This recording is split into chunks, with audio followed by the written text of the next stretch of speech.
Bien, vamos a regresar entonces con el capítulo 5 y estamos viendo por qué es que Juan Stam propone que se comprende Apocalipsis 4 y 5, 4.1 al 5.14 como una gran liturgia.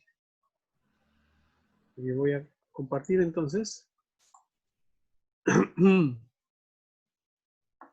Bien.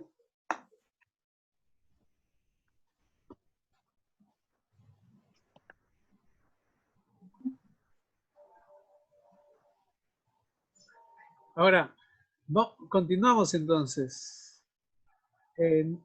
Notemos aquí el vi. Es para mantener que es una visión. Después de esto miré y vi. En los tronos vi sentado, ¿sí? Y es en primera persona. Vi en la mano derecha. Eso significa que está continuando el capítulo 4. Recuerden que la numeración que encontramos en el texto, en este caso del libro Apocalipsis, pero en los otros libros también, es una numeración que se hizo en Edad Media hacia el siglo XIII, XIV, ¿no? Para leer mejor. Acá hay una continuidad. Vi en la mano derecha, ¿no? ¿De quién?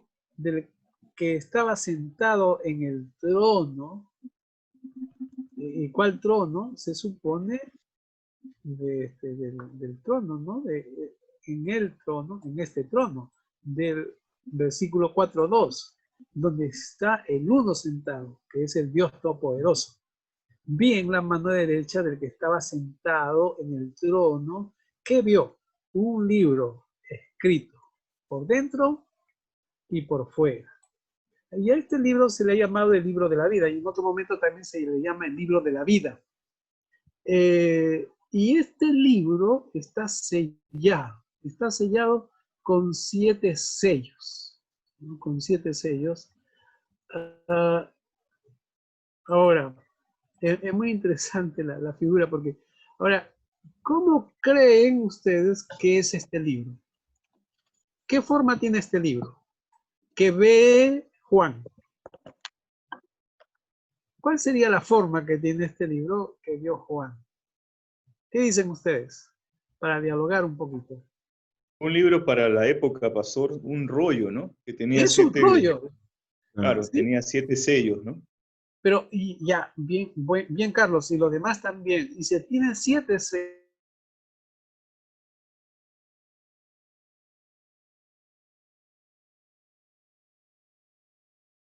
Creo que por los dos lados. Los sellos mayormente son Está debajo. los que permiten que no se abra el rollo, ¿no? Claro, que no se abra. Y generalmente ha llegado a nosotros cuando vemos unas películas de las antiguas que los sellos en Edad Media incluso se ponían con cera, ¿no? Claro, Cuando, y dejaban un sello con un anillo o algo, ¿no? En las claro, películas. se escurre la cera caliente, que no queme, por supuesto, y en la unión, y se le pone un sello de anillo, o lo que fuera. Acá no se da detalles, pero se juega con la época, no se juega con la época, es la época, entonces lo que está viendo Juan. Y claro, los hermanos pensarán, estarán en su mente ese libro que conocen, ¿no? Que es el libro con folios, ¿no? El encuadernado, pero para nada es un encuadernado. Pero ahora viene algo interesante, ¿sí?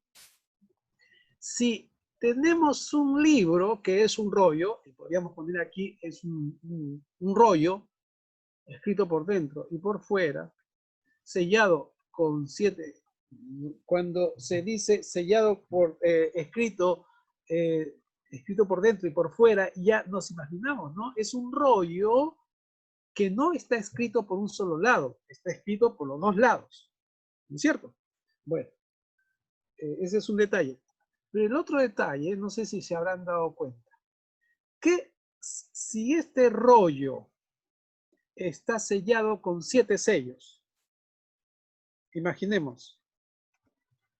Y si se abre un sello, ¿no? Se desata un sello, una forma de abrir. ¿Se puede leer el rollo?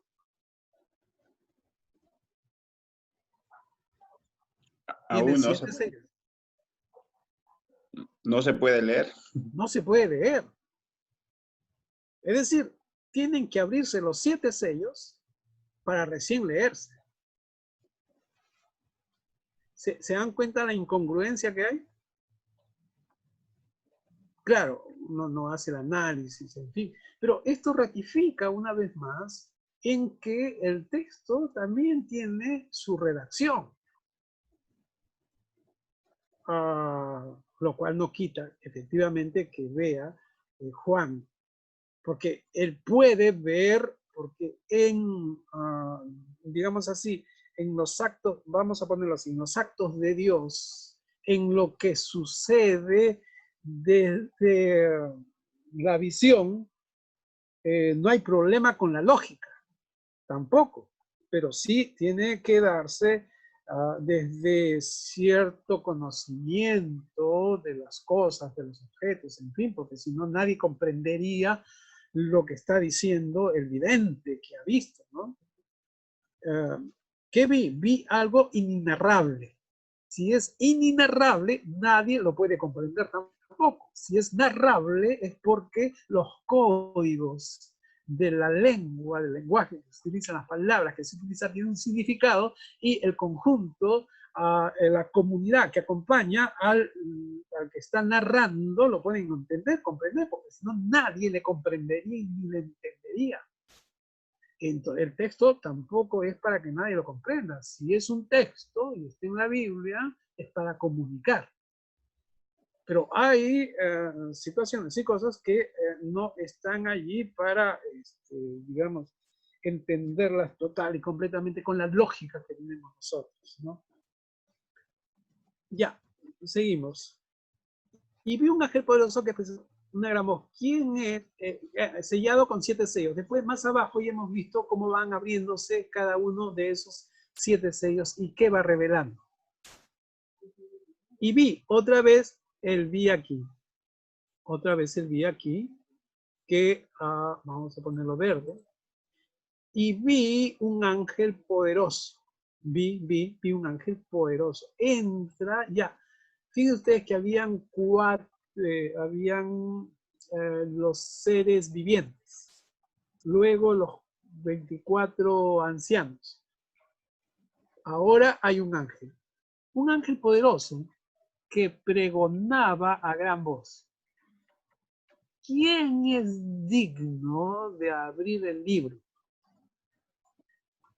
¿Quién es digno de desatar sus sellos? Otra palabra de abrir los sellos. Y bueno, pero ninguno, ni en el cielo, ni en la tierra, ni debajo de la tierra, podía abrir el libro, ni siquiera mirarlo, ¿no? Esta es una referencia a la calidad de ese rollo sellado. Nadie lo puede abrir, nadie lo puede ver. Y dice allí en el versículo 4, y lloraba yo mucho. ¿Quién lloraba? Juan. ¿Por qué lloraba? Porque no se podía abrir el rollo, el libro. Porque no se hallaba nadie que fuera digno. Fíjense, y hay que poner atención en la palabra digno, dignidad, ¿no? ¿Quién es digno? No hay ninguno digno de abrir el libro, ni siquiera de mirar. Ni de abrirlo, ni siquiera de mirar. Entonces, uno de los ancianos me dijo, se supondría que es uno de los 24 ancianos, habría que ver, pero tampoco es preciso. No llores, porque el león de la tribu de Judá, la raíz de David, ha vencido para abrir el libro y desatar sus 7 sellos. Y claro, ¿quién es el león de la tribu de Judá? ¿Quién es la raíz de David? ¿No? Más abajo vamos a ratificar, y por lo que venía ya antes es Jesucristo, que es llamado el Cordero. Nuevamente, miré y vi, está dentro de la visión, sigue dentro de la visión. Miré y vi que en medio del trono, ¿no? Y que en medio del trono y de los 4 seres vivientes y en medio de los ancianos que estaba en pie un cordero como inmolado, que tenía 7 cuernos y 7 ojos, los cuales son los 7 espíritus de Dios enviados por la tierra. Ahora, ¿cómo entendemos e interpretamos? ¿Cómo podemos entender e interpretar? Miré y vi en medio del trono y de los 4 seres vivientes y en medio de los ancianos. Ahora sí son los 24 ancianos, por supuesto. El trono es el trono de este uno que está sentado, es decir, Dios Padre, ya lo hemos visto, de los 4 seres vivientes, ¿no? Y los ancianos, que son 24, hay en pie el cordero. Ven la figura, pueden imaginarse, ¿no? Que está inmolado. Eso significa que es el Cristo, el Jesús crucificado, que ha resucitado, por supuesto, pero inmolado en el sentido que ya ha sido sacrificado, que tenía 7 cuernos y 7 ojos. Aquí sí uno no puede poner, graficar, si a uno le piden dibujar a ese cordero. 7 cuernos y 7 ojos, pero lo importante aquí es el significado. ¿Qué significan los cuernos y qué significan los ojos? Los cuales son los 7 espíritus de Dios. O sea, estos 7 cuernos y 7 ojos son los espíritus de Dios, enviados por toda la tierra. Y ahí el mismo Juan lo relaciona con sabiduría, ¿no? 7 ojos, 7 cuernos, y es quien todo lo ve y que está presente en todo lugar. Él vino y tomó el libro de la mano derecha del que estaba sentado en el trono. Y con esto estamos viendo que el que está sentado, el uno que está sentado, que es Dios, ya lo hemos visto, tiene el libro o el rollo en su mano derecha. Cuando hubo tomado el libro, los 4 seres vivientes, nuevamente, y la relación que hay es entre los 4, la relación que hay entre el capítulo 4 y el capítulo 5, es precisamente que están los mismos personajes, ¿no? Los 4 seres vivientes, los 24 ancianos y el trono. Se postraron delante del Cordero. ¡Qué interesante! Este Cordero, que es el Cordero inmolado, ¿no? Que por otro lado, ¿qué más? Es el león. Voy a poner ahí todas las calificaciones que se le da. Es el león de la tribu de Judá. Es la raíz de David. Es un cordero, ¿no? Este cordero, ¿no? Él vino y tomó el libro de la mano viviente y lo vi. Se postraron delante del cordero. Vamos a poner acá, ¿no? Bueno, acá. Un color. No este. Bueno. El cordero inmolado, se postraron delante de este cordero. Todos tenían arpas y copas de oro llenas de incienso, que son oraciones de los santos. Y acá voy a cambiar el color. El incienso y las oraciones.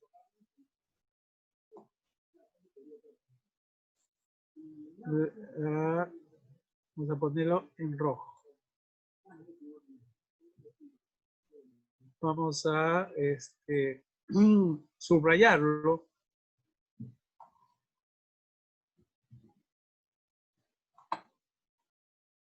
Lleno de incienso, que son oraciones de los santos. Ahora, hemos visto en el capítulo 4, ante quién los 4 seres vivientes y los 24 ancianos, ¿a quién lo adora? ¿A quién le dice, Señor, digno eres de recibir la gloria? ¿No? ¿A quién le dice, santo, santo es el Señor? ¿A quién le dan gloria y honra? ¿Qué me dicen? ¿A quién? En el capítulo 4.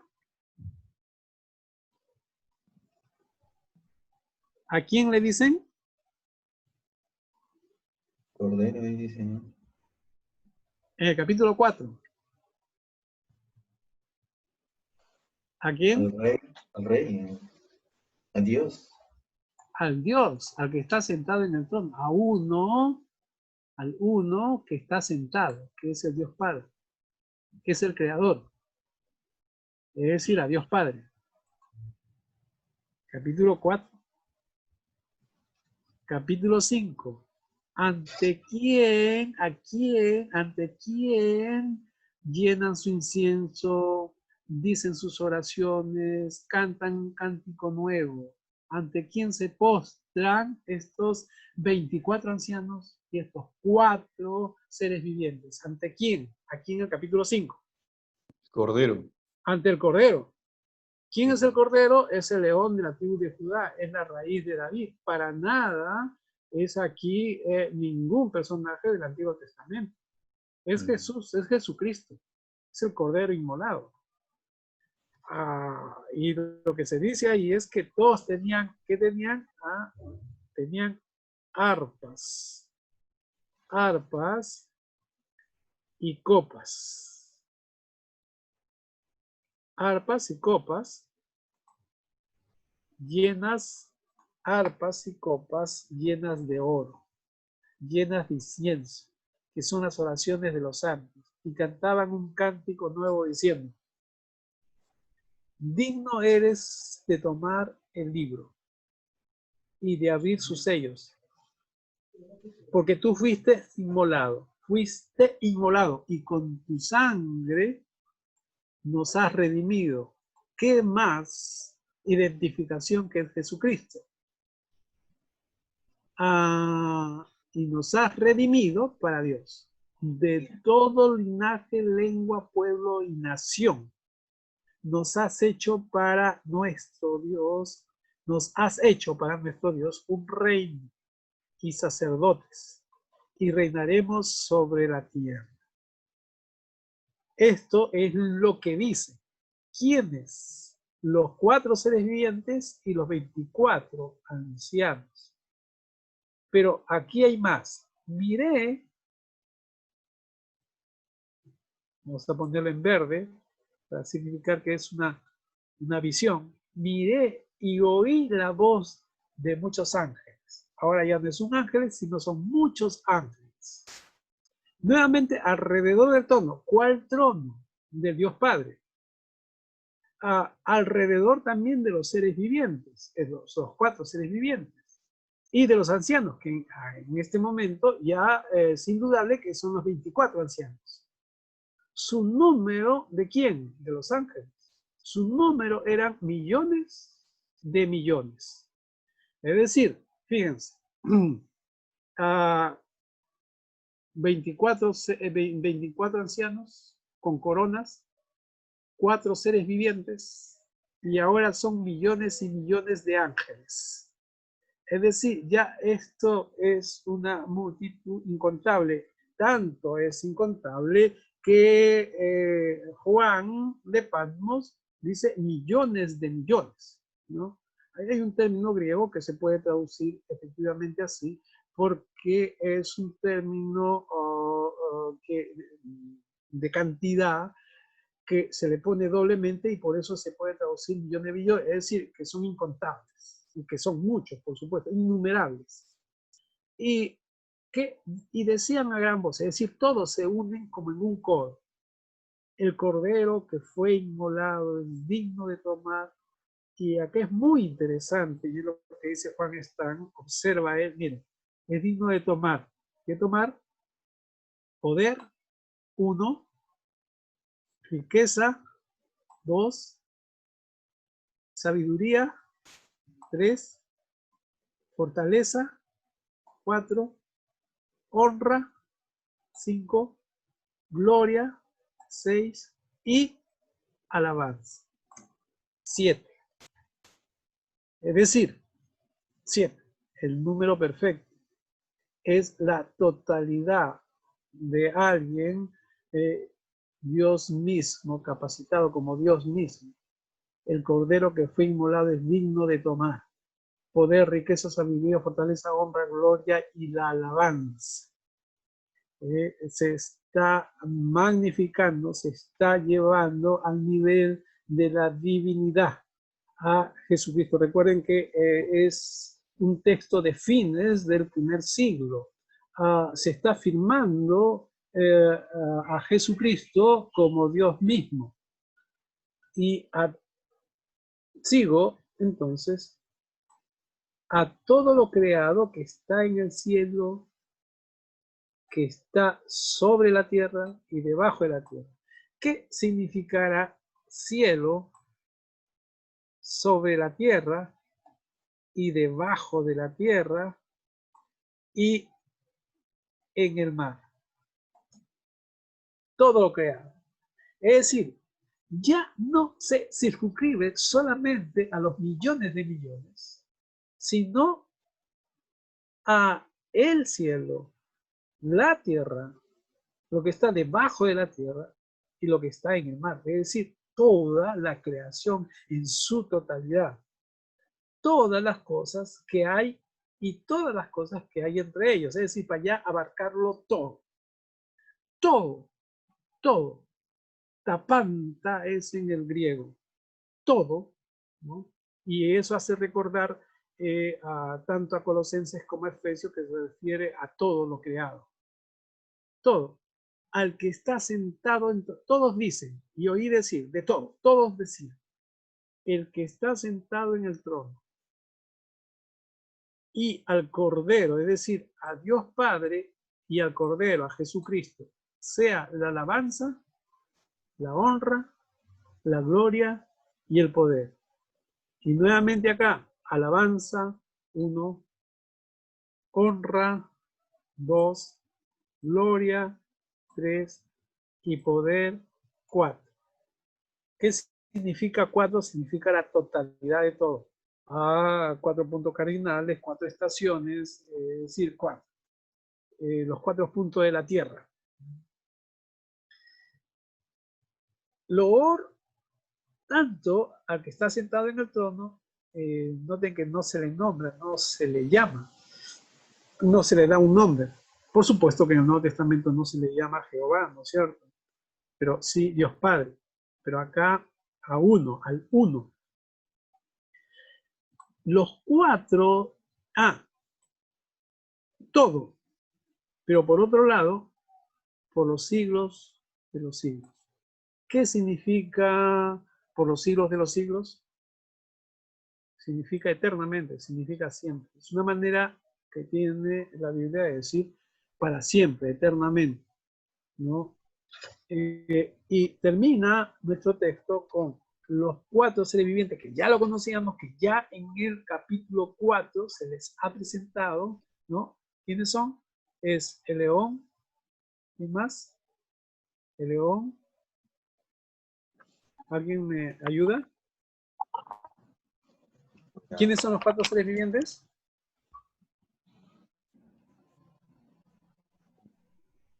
El león. Bueno, voy a regresar entonces. El león. El león, el segundo es el becerro, el tercero es el que tenía rostro de hombre, y el cuarto es un águila. Y el águila. Los 4 seres vivientes entonces, ¿no? El león, el becerro, el de hombre y el águila. ¿Qué decían? Decían amén. ¿Qué significa amén? Amén significa conformidad. Amén significa así es. Amén significa la comprobación de todo. Y los 24 ancianos se postraron sobre sus rostros y adoraron al que vive por los siglos de los siglos. ¿Cierto? Al que vive por los siglos de los siglos. Ahora bien, ¿por qué he anotado con rojo aquí en el versículo 5? Porque tenían arpa, que tiene que ver con la liturgia, tiene que ver con la adoración, tiene que ver con el culto. Todos tenían arpa y copas de oro, que tradicionalmente son símbolos de las liturgias, son símbolos del culto. Que se hayan quitado en nuestras iglesias protestantes y evangélicas y se haya quedado con lo mínimo es otra cosa. Pero eso son por razones históricas, pero inicialmente se utilizaba el incienso que lo utilizan las iglesias históricas y lo utiliza la iglesia católica y la iglesia ortodoxa, ¿no? Las iglesias evangélicas no, pero fíjense ustedes cómo ahora utilizan el aceite. Las oraciones cantan cánticos, digno eres de tomar el himno, de algunos que le han puesto música, ¿no? Y decían a gran voz, ¿no? Y oí decir, y decían, y se postran y se adoran, que son actitudes litúrgicas, el postrarse. Y la postración judía, como ustedes saben, en el Oriente, es una postración total, con cabeza abajo, ¿no? Postrarse sobre sus rodillas, encorvarse y poner la cabeza al nivel de las rodillas. Es total. Y lo interesante de acá es que aquí se ve una antifonía, es decir, es lo que se da también en ciertas liturgias de ciertas iglesias tradicionales y la iglesia católica, que es la repetición que se hace. En la iglesia evangélica solamente se hace amén. ¿Qué dicen, hermanos? Amén. Algo, amén. Pero en otras iglesias que son más litúrgicas, estoy hablando de las iglesias históricas, protestantes y de la iglesia católica, hay glosas que toda la congregación, toda la comunidad que participa en la liturgia va repitiendo, va diciendo, ¿no? En la tradición evangélica se ha ido quitando, pero por una razón histórica, ¿no? De una lucha contra, o una defensa contra el catolicismo. Eso es otra historia que ustedes la conocen y la saben. Pero en realidad lo que tenemos acá es una liturgia total. Ahora, ¿para qué es esta liturgia? Esta liturgia es para reconocer tanto al Padre como al Hijo, ¿no? Que son los que viven por los siglos de los siglos y son los que tienen todo el poder, todo el dominio. ¿Y qué más esperanza de dar a un pueblo perseguido, a un pueblo en sufrimiento, un pueblo que no es reconocido? Estamos hablando del primer siglo en relación con la persecución, con todo lo que significaba en un imperio con valores totalmente contrarios y diferentes que iban en contra de los valores y, claro, de la vida, del derecho, de la dignidad de la persona. Difícil la lucha, y el Apocalipsis es eso precisamente. Por eso que el Apocalipsis es un libro de esperanza. Y la escatología del Apocalipsis es de esperanza. No es de miedo, no es de muerte. Tendríamos que incorporar una lectura más positiva, en realidad, a los textos escatológicos, pero teniendo en cuenta también los criterios de interpretación que ya nos ha propuesto Juan Stan. Y precisamente esta hermenéutica que nos hace Juan Stan del capítulo 4 y el capítulo 5 de Apocalipsis, es decir, del 4.1, Apocalipsis 4.1 al 5.14, es precisamente la aplicación de lo que enseña o propone él en su libro en el capítulo 3. ¿Recuerdan el capítulo 3? Que veníamos resumiendo muy bien y proponiendo, ¿no? En el capítulo 3, que tiene que ver, perdón, del capítulo 2, ¿no? Es el capítulo 2. El capítulo 2, que es la escatología, la interpretación cristiana de la escatología. Claro, Juan Stam no pone como título la interpretación cristiana de la profecía, en el entendimiento que la profecía es la escatología bíblica, ¿no? Y él propone pautas de interpretación de la escatología, pautas de interpretación de las profecías, le pone de la escatología bíblica. Y recuerdan que nos propone unas pautas generales, por decir, que se refieren a toda la escatología en general, y pautas particulares que es ya para textos más específicos, ¿no? Y las pautas generales nos decía, respete el texto, no especule. En segundo lugar, interprete según el concepto hebreo de la profecía. 3. Vincule toda profecía contra la historia de la salvación y el pacto. 4. Distinga las diversas épocas del profetismo de Israel. Hablar de los libros proféticos del Antiguo Testamento. Cuando nos habla de las pautas específicas, dice, 1. Identifique el oráculo entero, su inicio y fin. 2. Analice el lenguaje y los contenidos del oráculo. 3. Analice la dimensión temporal en el oráculo. 4. Analice cómo usa el pasaje el Nuevo Testamento. Y 5. No sistematice especulativamente las profecías, ¿no? Y es quizás lo importante es la conclusión que nos propone Juan Stam, citando segunda de Pedro, precisamente, ¿no? Refiriéndose a Pablo, porque en segunda de Pedro, capítulo 3, en versículo 16, se dice allí que Pablo escribió muchas cosas, entre las cuales hay algunas difíciles de entender, las cuales los indoctos e inconstantes tuercen. Pero precisamente ¿por qué? Porque no hay criterio de lectura, ¿no? Y ya se va con un presupuesto a la lectura del texto. Y ese es el presupuesto que hacemos para leer escatológicamente, ya con un sentido fatalista de la historia, con un entendimiento que todo se va a acabar y que hay misterios futurísticos en el texto, ¿no? Que va con los detalles y de los personajes incluso. ¿Quién es el anticristo? ¿Quién es el falso profeta? ¿Quién es la ramera? Y ahí nos perdemos. Cuando que lo que tenemos claro es que nadie sabe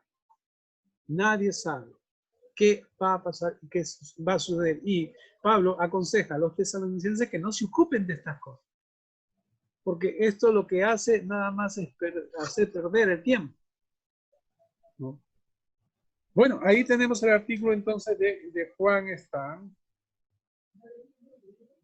para una mejor lectura del texto. Y quizás nos podemos concentrar en la conclusión, ¿no? En la conclusión, pero luego de los comentarios. ¿Alguna pregunta, alguna inquietud? Estamos para dialogar ahora. Pastor, quería preguntar algo.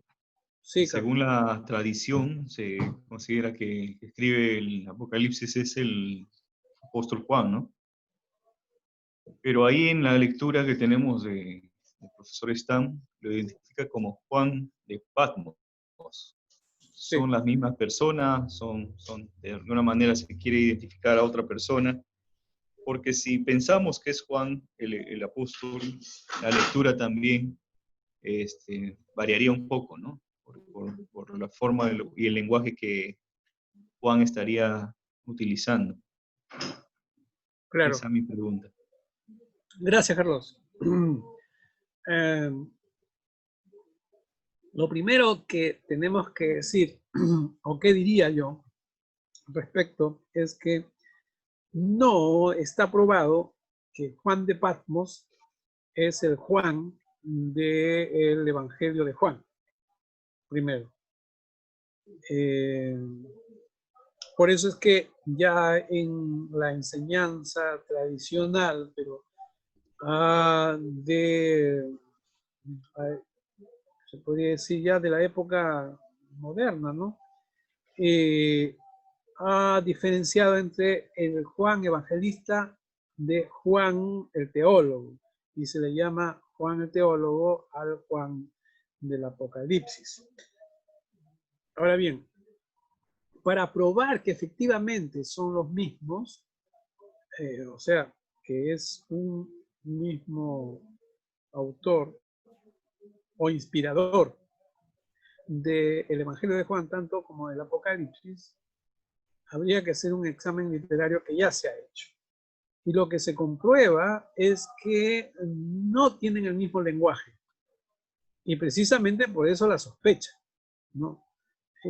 Porque, como saben ustedes, y todo aquel que ha estudiado la Biblia, que la única identificación que tienen los libros de la Biblia, los textos que conforman los libros de la Biblia, o los libros en sí mismos, la única identificación es la misma expresión literaria. ¿Y a partir de qué es que se prueba? A partir de los estilos. Toda persona tiene un estilo de expresión, una forma de expresión. Yo le estoy llamando estilo, pero es una forma de escribir, un estilo de escribir. Y en la escritura es donde se puede percibir mejor esa similitud o diferencia entre un escrito y otro escrito, ¿no? Y no se ha percibido que fuera el mismo estilo. Lo mismo sucede para los escritos de Pablo, para identificar si todas las cartas que se dicen que son de Pablo, efectivamente son de Pablo. Hay que hacer una crítica interna, ¿no? Ahora, no, incluso no por el hecho que el texto diga que es de determinado personaje, significa que el libro es de determinado personaje, tampoco. Es el caso, por ejemplo, del Cantar de los Cantares, o de los Proverbios, que se llaman de Salomón, o de los Salmos de David, que no son los Salmos de David, ni los Proverbios de Salomón, ni tampoco el Pentateuco de Moisés. Ni siquiera el libro de Samuel es de Samuel, ¿no? Hay mucho que ver allí en realidad. Entonces, lo más probable, nunca uno se cierra a nada porque el texto mismo no lo dice, lo más probable es que son personajes diferentes. Pero por otro lado también hay la pregunta de cómo un personaje que no habría aparecido importantemente en la iglesia cristiana podría haber tenido ese grado de entendimiento de Dios o esa revelación de Dios. Y entonces hay muchas preguntas ahí que no se pueden responder, ¿no? Por eso es que algunos afirmarían que es el mismo autor, en realidad, pero independientemente que sea el mismo autor o el mismo inspirador para estos libros, fundamentalmente está lo que dice el libro, porque lo más importante es lo que se dice en el texto. ¿Qué se dice? ¿Hacia dónde apunta? ¿Cuál es el objetivo? ¿Qué propósito tiene el texto para que se haya producido, escrito en su momento? ¿Para qué, no? Y ahí es donde apuntamos con el libro de Apocalipsis, en realidad. Fíjense ustedes que cuando se estudia el libro de Apocalipsis, ya en el plano seminarista o académico, nunca se estudia el libro de Apocalipsis con el Evangelio de Juan. No se estudia el libro de Apocalipsis con las cartas de Juan. Se estudia, en todo caso, si no solo, en relación con Daniel. Y, por supuesto, no hay ninguna relación entre el libro de Juan y el libro de Daniel, histórica o de origen de producción, de autoría, para nada. Pero utilizan el mismo género. Aparecen en cierto momento de la historia donde la forma como se revela a Dios, como se inspira a la iglesia en el tiempo del Apocalipsis y al pueblo de Israel en el tiempo de Daniel es la misma. Salir o dar esperanza para un momento de crisis. Eso es lo que tendríamos, ¿no? ¿Alguna otra inquietud? Sí. José Cuya, a José Brisi, Alejandrina. Sí, José Brisi. Bueno, no, me llamó la atención lo que dijo Carlos, ¿no? Y estaba pensando, profesor, de acuerdo a la escritura del libro de Apocalipsis, ¿no? ¿Usted cuánto por ciento propone que Juan fue el escritor? Bueno, su escritura de Juan, bueno, viéndolo, yo hasta hoy recién consideraba, ¿no?, que plenamente fue de Juan. ¿Y cuánto de probabilidad mayormente existe de que no fue solamente el autor de Apocalipsis, ¿no? Bueno, yo te diría, o yo diría, porque es lo que yo creo, que en realidad para mí el autor o el inspirador para el libro Apocalipsis no tiene que ver nada con el evangelista, ¿no? Claro. Es decir, yo no apostaría por una misma autoría, ¿no? Entonces no podría hablar de porcentajes, porque en realidad no creo que haya sido el Juan Evangelista, ¿sí? Podría ser, pero habría que ver más, estudiar un poco más. Como ustedes saben, yo no he estudiado analíticamente el Apocalipsis. Lo conozco, por supuesto, por los estudios, porque tengo que hacerlo también.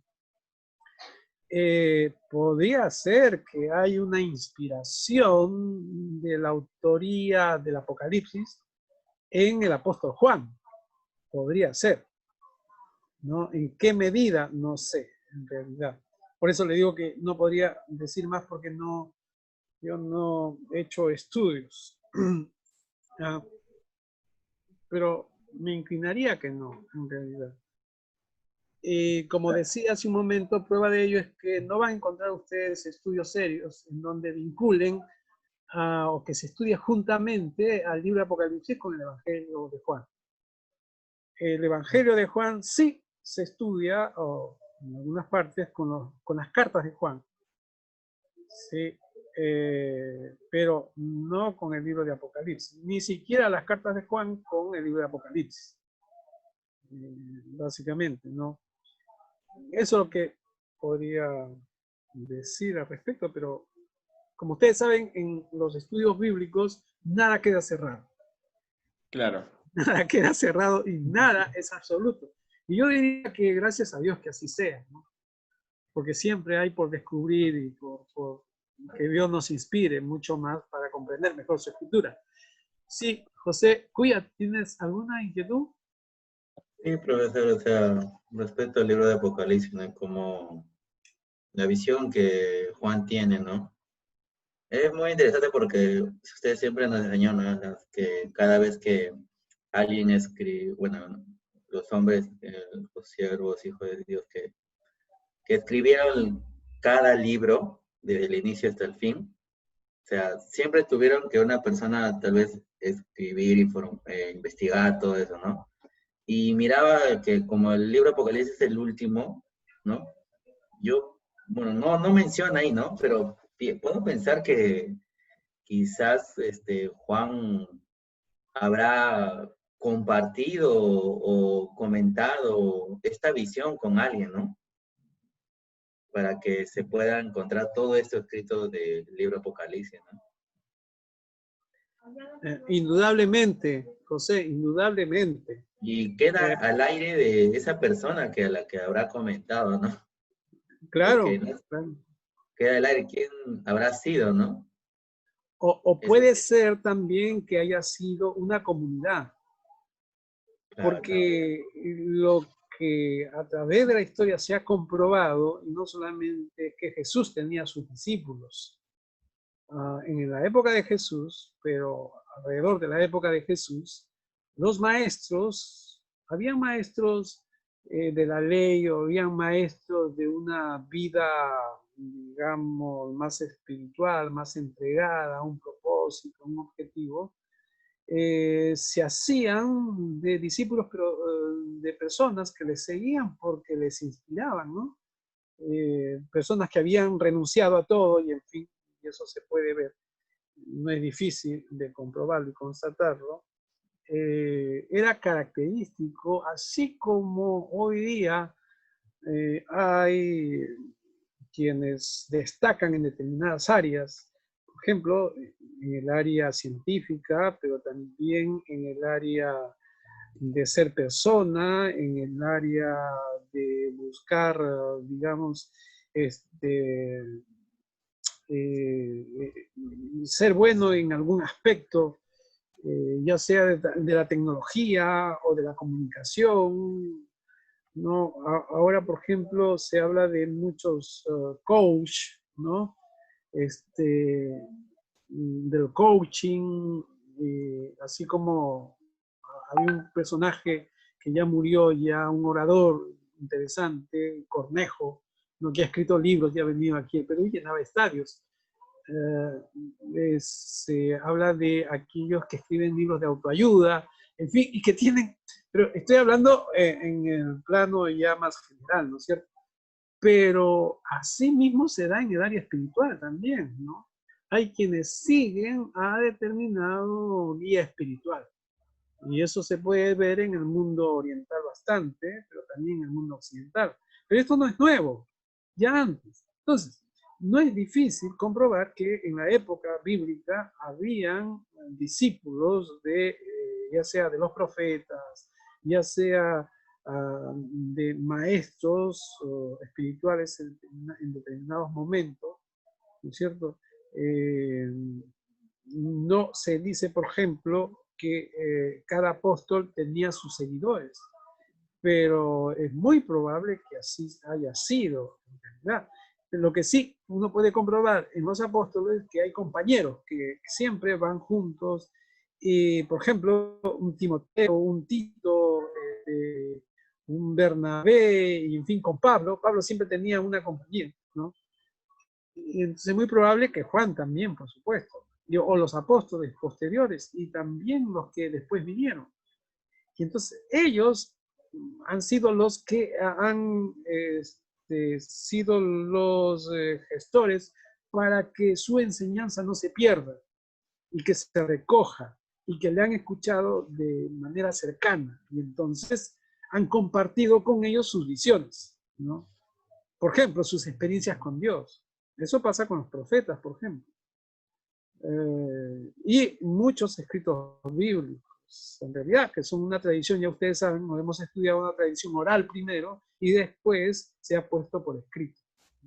Ese proceso de producción del texto, de escritura, es que no se tome en cuenta en la interpretación, como se habrán dado cuenta muchas veces. Uno directamente lee e interpreta como si estuviera sucediendo en ese mismo momento las acciones. Y uno obvia que hay un proceso de la experiencia misma hasta cuando se puso por escrito y que hay una distancia también, ¿no?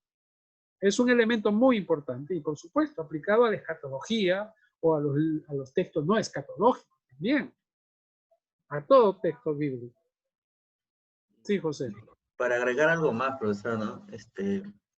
En todo el respecto a la Biblia, ¿no? Y el, solo en este libro de Apocalipsis, o sea, en ese momento que Juan tuvo la visión, o sea, el ángel que le estuvo hablando a él, le decía, o sea, la Biblia, utilizaba unos términos, unas figuras muy, ¿cómo podría decirle, no? Pienso yo, ¿no? De la manera como allí mismo se hablaba, ¿no? No podría decir en esa manera, ¿no? Ah, claro. Claro, Claro, o sea, claro. Es como, era, es según la experiencia que tenía Juan, claro, ¿no? bueno, Era según como le alcanzaba sus recursos de vida, de conocimiento, en fin, porque si él conocía, por ejemplo, la cornalina, entonces él dice, era como cornalina, ¿no? Las piedras de las cuales él nos habla, ¿no? Apariencia de esmeralda, dice, ¿no? Eran como jaspe. Por ejemplo, yo nunca he visto un jaspe. Si no fuera por Google, no sabría. Pero alguien que trabaja con piedras de repente sí, ¿no? Ah, el oro sí lo he visto, claro. Ahora sí yo no tengo, de verdad no tengo ningún objeto de oro, de verdad. Pero bien, de plata, pero de oro. Pero uno lo conoce, por supuesto. Tiene que manejarse, o sea, en todo tiempo, los personajes, los escritores, los que han participado en la revelación de Dios, se han valido de su experiencia para expresar y del idioma también que hablaban, ¿no? Por eso es que el Nuevo Testamento está escrito en griego y el Antiguo Testamento en hebreo con partes en arameo. Bien, voy a terminar de compartir entonces la conclusión a lo que nos propone Juan Stan de su artículo, ¿no? Bien, entonces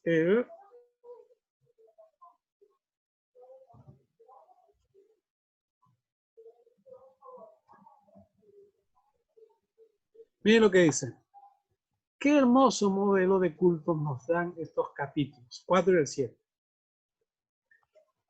Todo culto debe avanzar coherentemente hacia una meta. O sea, se hace con un propósito, por supuesto. Ahora, recuerden que se parte en el texto de un Juan de Patmos que está recluido en una isla, ¿no? Se ha ubicado a Patmos y se ha comprobado que precisamente era un lugar de reclusión para el Imperio Romano.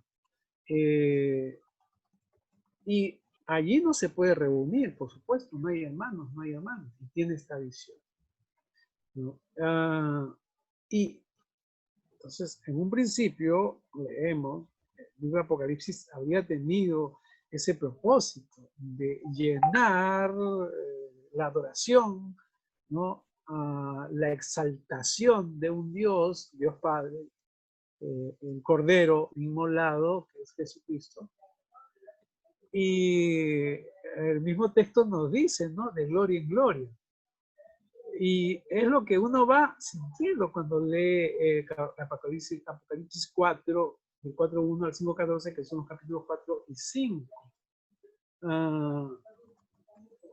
Juan nos dice que es como un culto insuperable en realidad, ¿no? Ahora, dentro de la experiencia que nosotros hemos heredado en nuestras iglesias, porque todos llegamos a la iglesia neófitos sin saber cómo es, para qué es o determinada cosa, pero en la medida que seguimos participando vamos entendiendo, ¿no? Todo culto debe comenzar adorando a Dios. Es lo que nos dice Apocalipsis. Recuerden que Apocalipsis es un libro, es un texto que habría surgido a fines del primer siglo, hacia el año 100, ¿no? Entonces, hay que adorar a Dios. Y aquí está el capítulo, hay que adorar a Dios, que es el capítulo 4. No se presenta todavía el capítulo 4 al Cordero, ¿no? Recién en el capítulo 5 pero integra también a esa divinidad o Dios, el Cordero.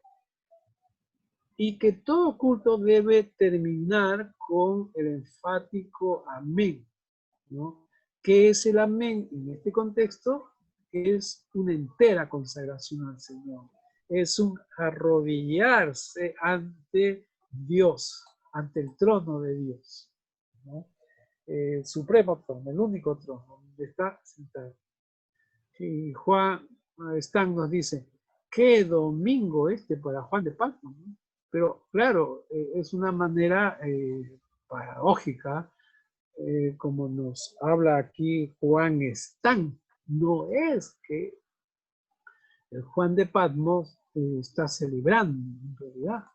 Lo que él está es, en todo caso, viviendo una experiencia que él ha vivido siempre y está teniendo esa experiencia y Dios le está dando esa experiencia. Si ya queremos ponerlo en el lugar de Juan al tener esa revelación, a tener esas visiones.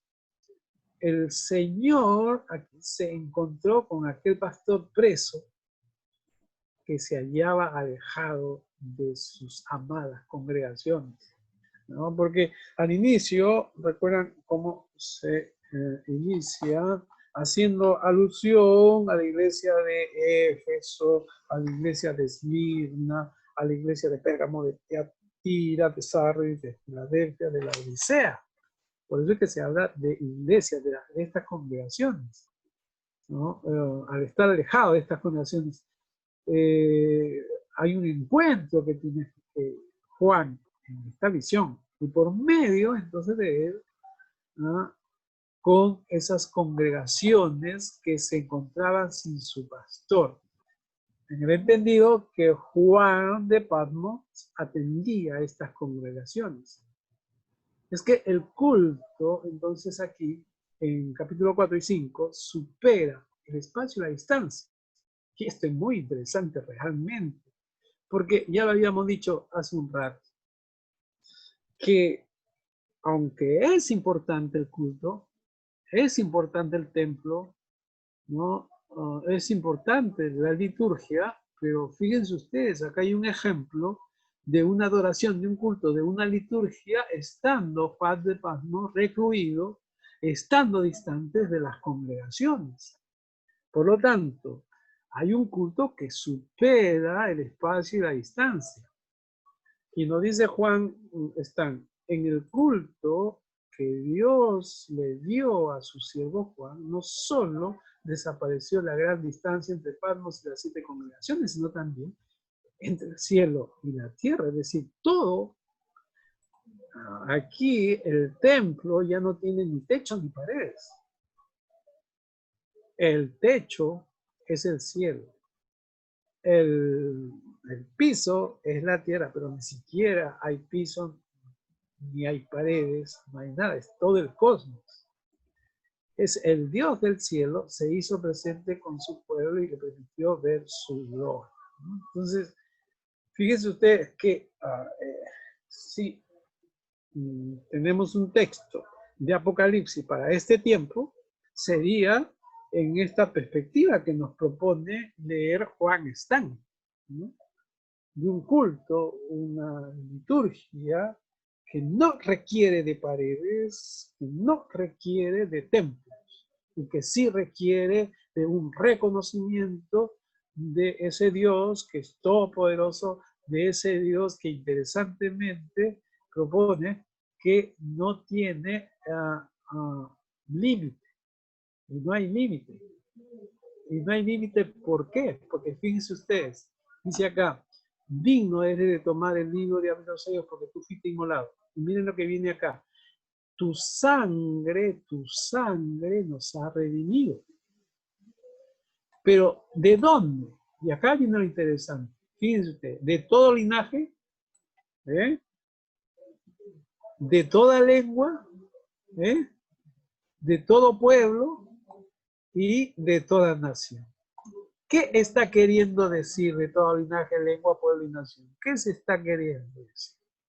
Está queriendo decir que para orar al Señor no hay límite, no hay límite de raza, no hay límite de color, no hay límite de cultura, no hay límite de origen. Todos somos iguales, todos tenemos la entrada en la fe en Jesucristo, de vivir el reino de Dios y su justicia a partir de Jesús, y que Jesús está abierto para todos. Fíjense, incluso acá lo único que faltaría, ¿no? Y yo lo escribiría aquí, ¿no? Incluso, miren, voy a hacer una herejía. Con tu sangre nos has redimido para Dios, de todo linaje, de toda lengua, de todo pueblo, ¿no? Yo pondría aquí de todo linaje, de toda lengua, ¿no? De toda religión, de toda religión, de toda religión. Estoy cometiendo aquí una herejía. ¿Por qué? Primero, porque esta palabra no está en el texto griego. Pero díganme ustedes, en el contexto al cual se está refiriendo, estamos en el primer siglo de la era cristiana, es decir, hace como 19 siglos. ¿Qué significará linaje, lengua, pueblo, nación juntos? ¿Acaso en este momento no hay algún pueblo que no tenga religión? ¿Hay algún pueblo que no tenga religión? Pregunto. ¿Qué piensan ustedes? Pienso que todo pueblo tiene. Claro, eso significa que decir linaje, decir lengua, decir pueblo, bueno, uno puede decir nación no, pero pueblo sí, o sea, pueblo, ¿sí? Lengua, porque la lengua también está dentro de un contexto cultural. Linaje está inserta la religión. En otras palabras, se está diciendo de toda religión también, en realidad, ¿no? Yo me podría atrever a traducir de esa forma sin estar el texto si es una traducción dinámica, por ejemplo, ¿no? Una forma de traducción dinámica. Voy a borrarlo para que no quede la prueba de la herejía. Bien. Ahí está. Eso es lo que tenemos y nos propone Juan Stan.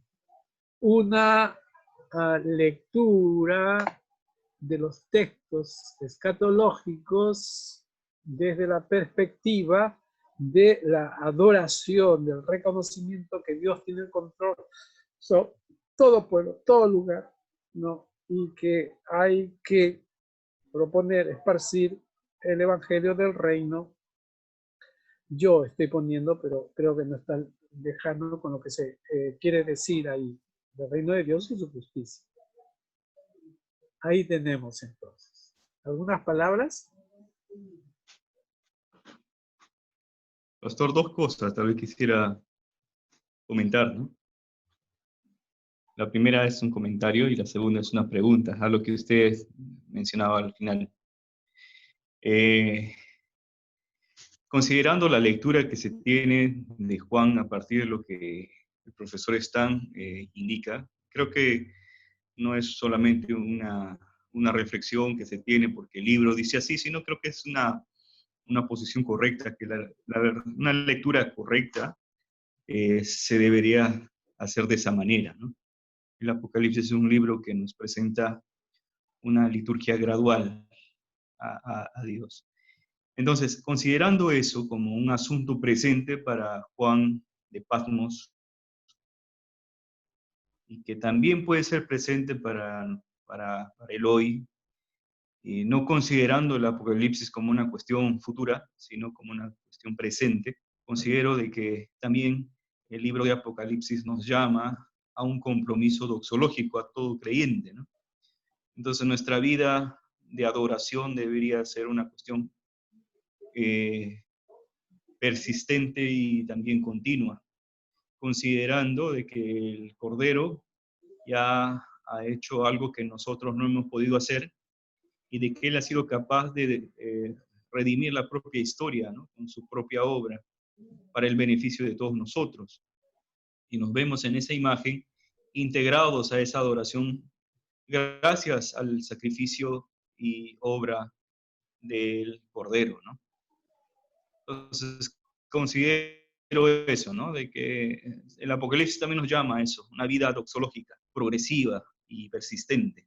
Y lo segundo, ¿no? Una pregunta respecto a cómo usted hace esa lectura en cuanto a la religión, ¿no? De toda religión. Y es una pregunta muy, muy pertinente. Justo esto hablábamos en una de nuestras reuniones de jóvenes. Si fuera de Cristo hay salvación. Si fuera de Cristo hay posibilidad de entrar a ese reino que Dios ofrece, ¿no? Yo considero que si no es por obra del Cordero, no podríamos tener entrada a esa participación, a esa celebración, ¿no? Y que culmina en el capítulo 22 o 21, no recuerdo bien en cuanto termina el Apocalipsis, 22. una cena, ¿no? Con una cena, 22, con una cena que se da gracias a lo que Cristo hace en todo el recorrido del Apocalipsis, para el bien de los creyentes. Y ahí la pregunta, ¿no? ¿Considera usted, cuando usted dice de toda religión, considera de que podemos vivir el reino de Dios en su expresión completa, fuera de Cristo, si hablamos de que toda religión está incluida en esta adoración? Esa es mi pregunta. Gracias, Carlos. Si alguien más tiene, voy a contestar, si alguien más tiene otra inquietud para compartir, así yo comparto conjuntamente.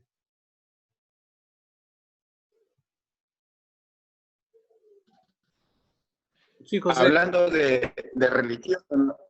Hablando de religión, ¿no? Como está hablando, bueno, Carlos, en el libro de Juan habla acerca da un ejemplo de los mormones y los testigos de Jehová, ¿no? Son una religión que se preocupa mucho en compartir la palabra. Bueno, ellos no se cansan de predicar, pero lo niegan a Jesucristo y al Espíritu Santo, le consideran inferiores a Dios, ¿no? Y yo creo que en ese aspecto nosotros tenemos que considerar que, bueno, viendo la Biblia, ¿no? Cuidadosamente, sin Jesucristo no podemos acercarnos a Dios. En ese aspecto, ¿no? Hablando de las religiones. Sí. Gracias, José. No sé si José Cuya Alejandrina quiere preguntar, opinar, decir algo. Estamos ya en los finales de los finales.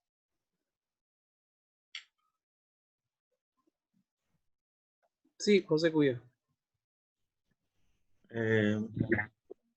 Una opinión, ¿no? Personal es que es muy importante que nosotros como evangelistas futuros, ¿no?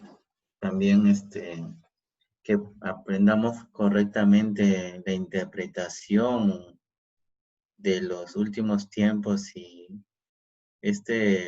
me llamó mucho la atención este último de la manera como hemos planteado el libro de Apocalipsis. Nunca lo había planteado de esa manera, de esa forma, ¿no? Pero es muy importante, ¿no? Hemos tenido diferentes opiniones, ¿no? Diferentes posturas, ¿no? Pero es muy necesario interpretar correctamente la Biblia todos nosotros, ¿no? Y esto hoy en día no, la gente ve mayormente el libro de Apocalipsis como que el fin del mundo nada más, y sí, o sea, pero no tienen una noción, conocimiento de lo que verdaderamente es, ¿no? Gracias. Gracias, José. Alejandrina, ¿querías decir algo? Vi que accionaste tu micrófono. Sí, profe. Sí, Alejandrina. Bueno, quería preguntar, ¿no? el estudio que estamos haciendo también debería ser práctico, no teórico tanto, y no sé si al final, eh, ¿qué más podríamos nosotros, no sé, Apocalipsis a mí me tiene, bueno, leyendo y leyendo y hasta ahora como que un poco y poco a poco, pero sigue averiguando y ahora escuchando a usted, a los compañeros, tenemos diferentes opiniones, ¿no? Eh, en sí es un libro que aparte de lo que estamos estudiando, el capítulo 4 y capítulo 5 y más adelante, habla de que es un libro de adoración, ¿no? Sí, Sí, solo es, profesor. sí, Alejandrina. Gracias. Bueno, gracias por sus aportes y sus inquietudes y preguntas también. Respecto a todo linaje, toda lengua, todo pueblo, toda nación al que hace referencia este versículo del capítulo 5 de Apocalipsis,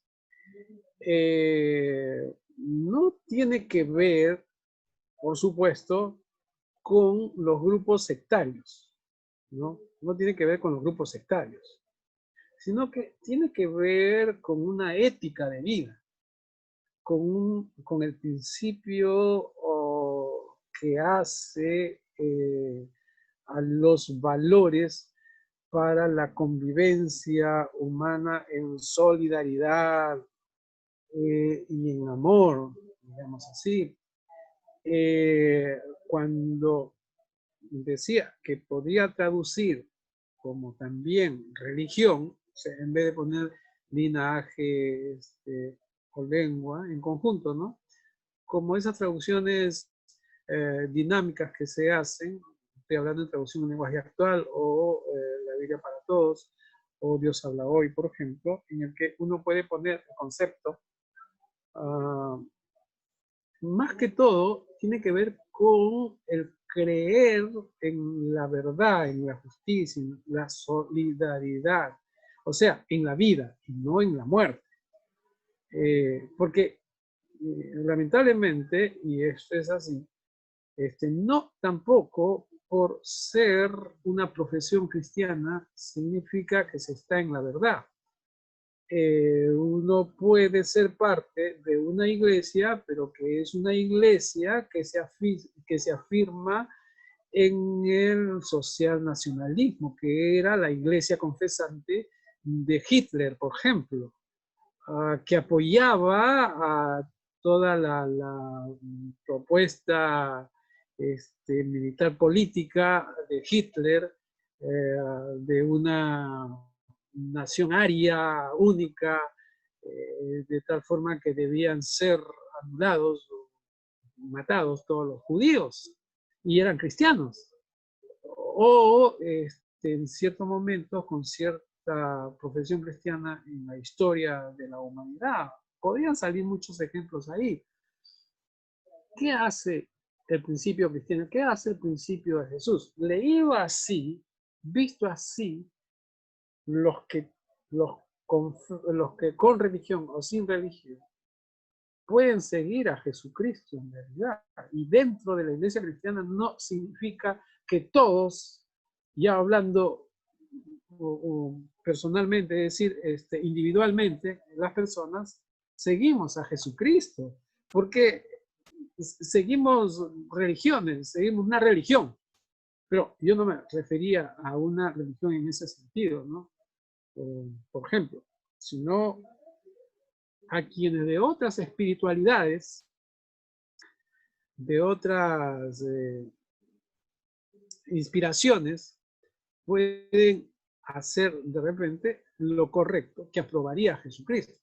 La diferencia sería a sus prácticas litúrgicas, rituales, por ejemplo. A eso me refería. Pero yo lo ponía como una herejía, ¿no? un poco para hacer pensar, mi primer encuentro con otras religiones, créanme, fue cuando hace años, hacia el 80, sí, pues hacia el 90, hacia el principio de los 90, me tocaron la puerta y eran dos personas, dos mujeres, dos señoras, con la Biblia. Yo pensé que eran los testigos de Jehová, pero no eran los testigos de Jehová, eran hermanas católicas que estaban compartiendo a Jesucristo y evangelizando. Y de no ser que decían que era católica, compartían a Jesús tal cual como nosotros. Entonces, y después comencé a abrir mis ojos y veía que había sanidades en oraciones que hacían ciertas comunidades católicas que eran los carismáticos y en donde se cantaban cantos pentecostales. O sea, a mí me descuadró realmente. Pero bueno, y ahí comencé a pensar un poco más. No, yo creo que con eso un poco Carlos y José Brici, ¿no? Y claro, para completar nada más, por supuesto, los que niegan a Jesucristo niegan la justicia, niegan la vida, están a favor de la muerte. Yo nunca estaría de acuerdo con los que niegan a Jesucristo. Y sí, efectivamente, y ya con lo que participan José Cuya y Alejandrina, necesitamos una correcta interpretación de la Biblia y tenemos que prepararnos para ello, es muy necesario. Y cada texto, dentro de su contexto y dentro de la realidad de la cual nosotros participamos, por supuesto, pero no para teorizar, sino para llevarlo a la efectividad, a la práctica, que lo damos, que lo efectuamos dentro de nuestras congregaciones, ¿no? Dentro de la vivencia de nuestras comunidades, reflejando el amor de Cristo, la vida en Cristo, la solidaridad en Cristo, compartida con aquellos que no conocen todavía los principios de Jesucristo. No hay otra forma, es vivir la fe en solidaridad y en comunidad. Es decir, la escatología tendría que llevarnos a una esperanza viva, una esperanza eficaz, como la que dice Pedro, ¿no es cierto? Bien, creo que hemos llegado a cierta conclusión. Ha sido un gusto estar con ustedes y conjuntamente reflexionar sobre la esperanza cristiana, ¿no? Y también espero en esa esperanza cristiana seguir viéndoles en algún momento, en alguna circunstancia. Ya, como ustedes saben, ya descubrieron la vacuna contra el coronavirus, está en proceso de prueba. Lo más cercano que podría estar es a fin de año, pero claro, para que llegue al Perú vamos a ver cómo va lo político ahí, cómo los gobiernos se mueven, pero independientemente de que nos llegue a nosotros, esta pandemia va a pasar, pero quiero decirles que van a venir otras. Y este es el nuevo mundo que enfrentamos. En ese mundo nuevo que enfrentamos, ¿cuál es nuestra esperanza como cristianos? Pero más allá de ello, ¿por qué decía esto de la vacuna? Porque de hecho en algún momento el próximo año nos vamos a ver. O de repente, no sé si presentarán ustedes sus tesis, y no sé si la defensa de tesis va a ser virtual. De repente por ahí nos encontramos también, o de repente en el seminario con una distancia de 1,5 metros. Pero por otro lado también si nos invitan a ser jurados, ¿no? Bueno, pero está bien. Es un gusto haber estado con ustedes. Y bueno, ahí terminamos. Todavía no me han mandado José Brici y Alejandrina. Bueno, Alejandrina sí me hizo llegar, ¿no? José Brici sería un poco lo del capítulo 2 y también este último, José Brisi, para la evaluación. Sí, pastor, esa vez lo pedí que me incluya al grupo porque cambié de celular, de número, pero le voy a mandar a su número personal. Sí, está Sí, bien, no hay pastor. problema. Tienen Ujú. hasta la próxima semana todavía, José. Ya, pastor, yo le estoy enviando por más tardar mañana. Bien, entonces, un saludo a todos. Gracias. Como nos conocemos Gracias, ya. profesor. Gracias.